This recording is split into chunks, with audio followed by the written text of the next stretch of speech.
Hi guys, we are going to read our next part of the book Sacagawea. The winter of 1804 to 1805 was very cold. At sunrise on January 9th, it was 21 degrees below zero. The next morning, it was 40 degrees below zero. No wonder the Indians called this time of year frost in the teepee. The people at Fort Mandan tried to stay warm and find food, but the hunters had little luck. Fortunately, Mandan Indians from nearby villages traded corn to the explorers. The Mandan also showed the voyagers how they made blue glass beads. Indians called these chief's beads. Tribes in the Northwest used them as money. The beads were also worn as hair decorations, earrings, and necklaces. Sacagawea had a belt of blue beads. It was her prized possession.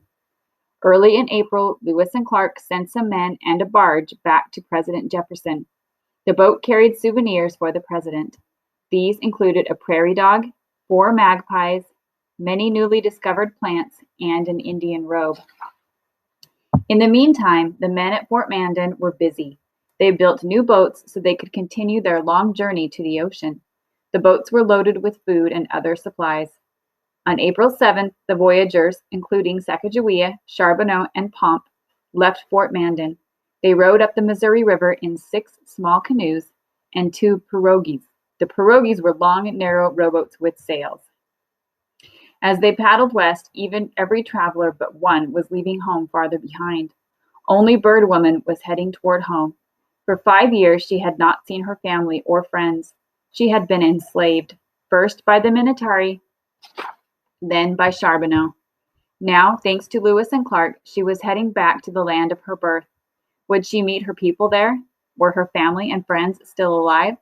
What would they think of her baby? Sometimes Sacagawea rowed in one of the boats. Often, she walked along the shore with Clark. Pomp traveled in a cradle board on his mother's back. At night, Bird Woman and her family shared a tent with the 2 captains and York. Clark came from a large, loving family. He quickly grew fond of Sacagawea and Pomp, and he soon saw that letting Sacagawea come along had been a very wise decision. On their 3rd day out of Fort Mandan, Sacagawea found some tasty wild artichokes while on shore. She cooked these roots for dinner. Bird Woman found many kinds of plant foods during the expedition. Among them were currants and gooseberries. 5 weeks later, Sacagawea prevented a disaster. May 14, 1805 was very foggy. Lewis and Clark were walking along the Missouri River. Bird Woman, with Pomp on her back, was in one of the pirogues. Her husband was steering. Several other men were also in the boat. They were 300 feet from shore. Suddenly, a gust of wind upset the boat. That means it turned it over. It quickly filled with water. Charbonneau cried out that he couldn't swim. As the other men desperately bailed out the boat, Sacagawea saw their supplies floating away. We'll find out more what happens tomorrow.